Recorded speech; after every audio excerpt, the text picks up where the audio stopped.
Hello pilots and welcome back for another episode. Today we're going to be talking about different stages of air combat. I'm here with a few of my friends and we're going to test out air combat for the first time in this series. It's going to be one of many different episodes talking about different strategies and other things you can do to transfer your energy back and forth and get an advantage over the enemy. Now, we've got a couple 109s out there.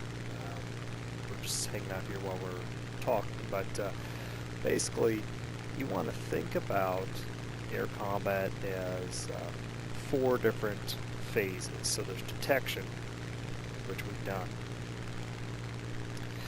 You've got your intercept, which is probably the most important phase, is figuring out how to get behind those guys out there without them getting behind us, and preferably in a way where they don't see us coming. Then your third stage, and this is the one you want to try to avoid if you can, but that's going to be our engaged maneuvering, so that's the dogfight. That's when you're getting into your fur balls, that's all of that. And then there's disengagement, which is getting away, either after you've killed your target or just if there's too many of them and you need to get out of there, getting away in a strategic manner. So our goal here with the intercept, we're just going to start with the first phase, is to arrive at where the two planes will merge so that we can shoot them but they can't shoot back. It's either when the two aircraft get within sight of each other or when they're about to pass in close proximity. Now we're dealing with bullets here. You're not doing any kind of rockets or anything like that. So you've got all forward-facing weapons, which are good. We're in a fighter. We're not in a bomber. Bombers, you can have a little bit of a different strategy when you have guns bristling out everywhere. But as far as the fighters are concerned, we want to get them in front of us. And that's one of the things, one of the biggest mistakes I see people making in arcade especially, is they want to do this head-on pass. I want to point my nose right at the enemy and fly straight at them. It's usually the worst thing you can possibly do. You're putting both planes right in front of each other, right where the weapons are pointing. And in air combat, this is probably the most important lesson to take away from any of these episodes is in air combat, some people talk about, do we have winners or do we have losers? Well, in air combat, you really don't have a winner. Either you come out the same as how you were before. In this case, my plane is intact and I'll have a little bit less gasoline, a little bit less bullets maybe. But there's really nothing I can do to come out better than I am right now. Everybody loses in air combat. So your goal is to get in and out of there, or avoid it if possible if you have some other goal, without being killed. So the question is then, what's the point of air combat? If there's no way to win in air combat, then what's the point of the strategy? What's the point of trying to get better at what you're doing? It's basically different ways to get yourself set up without making yourself vulnerable. So you're not looking to win, you're not looking to dominate someone else. You're looking for ways to keep from losing. So keep that in mind. You're looking for ways to keep from being killed. That's your goal. Whether that's shooting someone else down so they can't shoot you, or whether that's dropping in on them from high altitude so they don't have a chance to catch up to you after you take a couple shots at them. You want to do whatever you can. Alright, so especially in the beginning of the arcade battles, this is a situation you'll find yourself in a lot. Doing head-on passes with people, sometimes different altitudes, sometimes not. But in this case, for people that are at lower altitude, throttle back, because you don't want to be going so fast. and just wait. I'm going to flip over a little early now.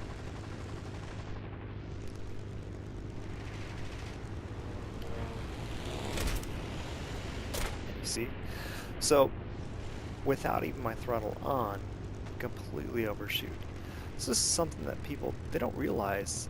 They say, okay, well, I'm just going to do a flip upside down, and we'll get into maneuvers later, but I'm going to trade all that altitude for some speed, and I'll be right behind him, and I'll shoot him. And almost every time somebody's done this to me, what happens is they overshoot by a mile.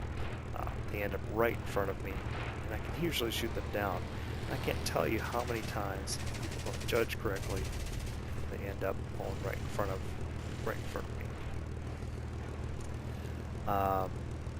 I've shot people down with dead engines. I've shot people down with no elevator, simply because they screwed up. There's no way I can ever take credit for that kill, but they do it to themselves. Okay, so when do you want to turn in early? Well, this is a good example when someone's higher than you. In this case, I'm going to be going slower when I finish my maneuver. I'm going to turn in early. And it's going to look weird, but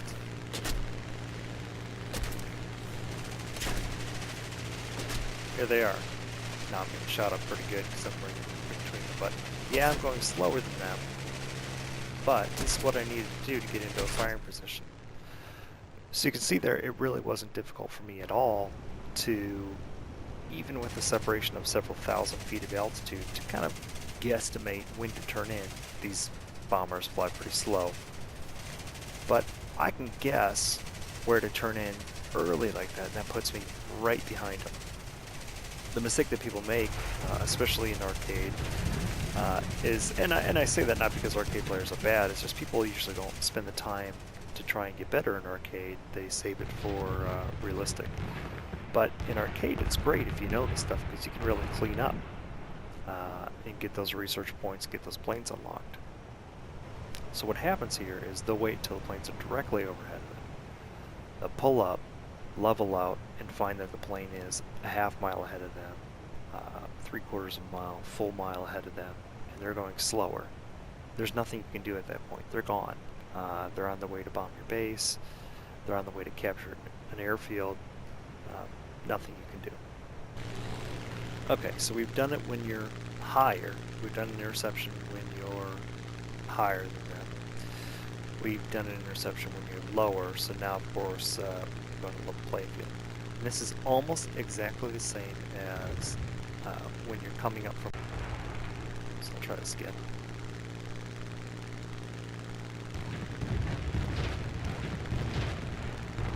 Alright. So I'm coming in. I'm not aiming at the guy, I'm just flying straight. I'm going to wait and wait, and the temptation is to point my mouse at this guy and just aim at him. But if I don't do that, I get a lot of time behind the target. If I had just pointed at him straight on, and I'll do one of those here. Let me get turned around and do one of those. So we're going to go after the lead guy here. And we're just going to aim my mouse at him.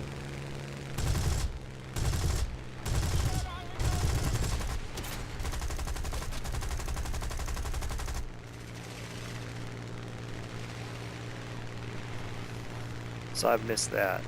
Now I'm spending way too much time trying to get turned in behind him again. Okay. So it was a lot more difficult than that first time. It's hard to hit people, especially when you have a mixed caliber airplane like this. It's hard to hit people from the side because the bullets are traveling different speeds, and because it's kind of hard to judge where to shoot. You do have that indicator, but again, like I said, if you have more than one type of gun on there, the indicator can only show you one type. So you're only going to be hitting with one of your caliber's bullets, whereas if you're behind them, chances are you're going to hit them with everything you're shooting. And that works out a heck of a lot better.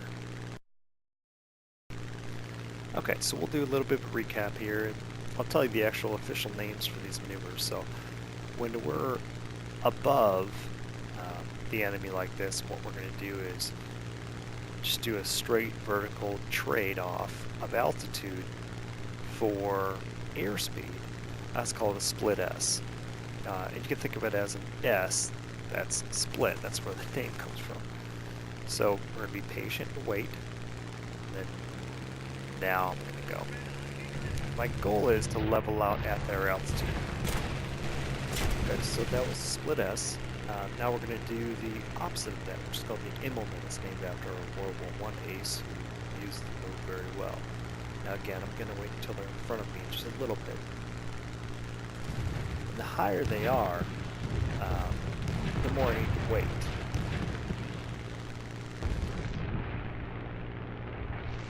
Again, it seems weird. So we just parked it inside of the formation. Alright, so what happens when you've done everything right as much as you can and you end up going behind them where you want to be, where you're going too slow? Not much you can do. You don't have any more altitude to trade off, or you won't be behind them anymore. So try to do it better next time. But what happens when you're going too fast? Well, then you've got some wiggle room. So I'm going to wait, because I know I'm going to be going faster than them at the bottom of this split S. Here we go. And I'm not pulling as hard as a plane will turn. Remember, my goal is to end up at their altitude. So take a shot. I'm going to pull up, flip back over, come right back down on them. And I'm just temporarily storing up some of that speed and some altitude, and then getting my speed back, take a run on them. Too close again. I think the exact same thing, straight up altitude. Flip over. And really all you're really doing here is doing a roll.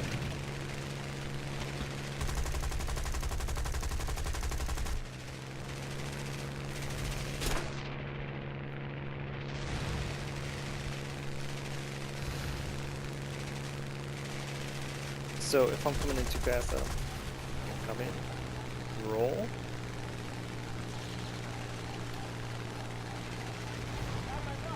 And then behind them again. So this actually is a barrel roll if you look at what you're doing. So you imagine a barrel on a 45-degree angle going from my bottom right to my top left, diagonally across this guy in front. And you come here, fly around that barrel. See, I end up getting, so we're going too fast again. And we're going to do it again.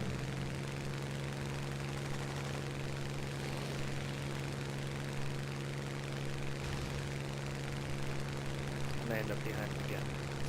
So really you're just wasting that speed to gain some altitude, because you can always store your energy in altitude. And then you're exchanging that altitude back down into speed.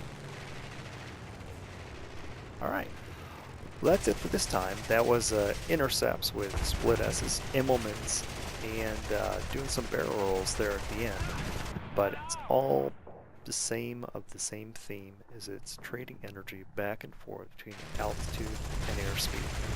And knowing not only what to do, but when you do it, getting your timings right, it just takes experience. I recommend jumping into a test flight like I just did with maybe a bomber flight, because they tend to fly in a straight line and it's a good point of reference.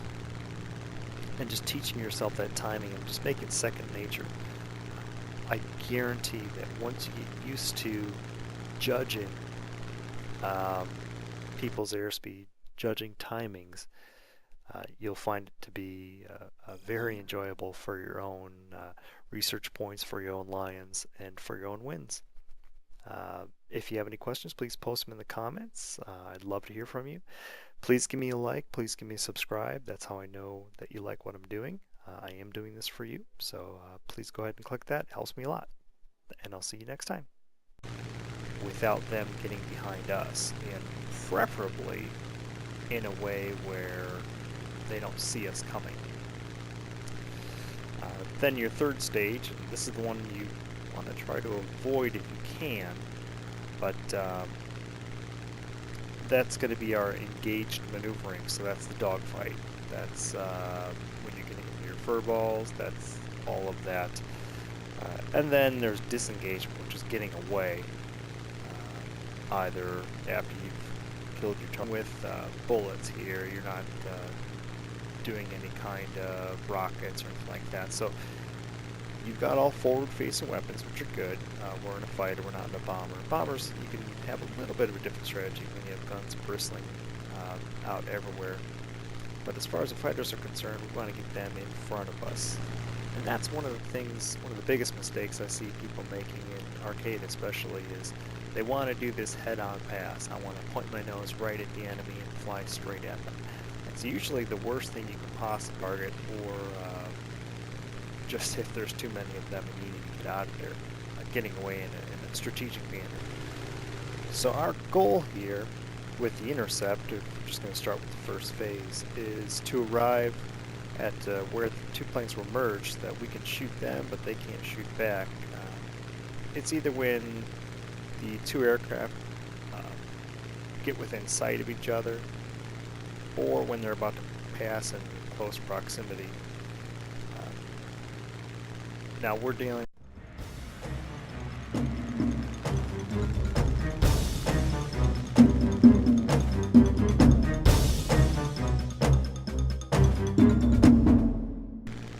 Hello pilots, and welcome back for another episode. Today we're going to be talking about different stages of air combat. I'm here with a few of my friends, and we're going to test out air combat for the first time in this series. It's going to be one of many different episodes talking about different strategies and other things you can do to transfer your energy back and forth and get an advantage over the enemy. Now, we've got a couple 109s out there.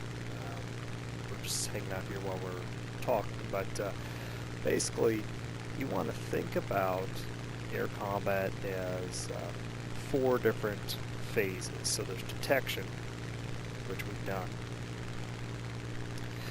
You've got your intercept, which is probably the most important phase, is figuring out how to get behind those guys out there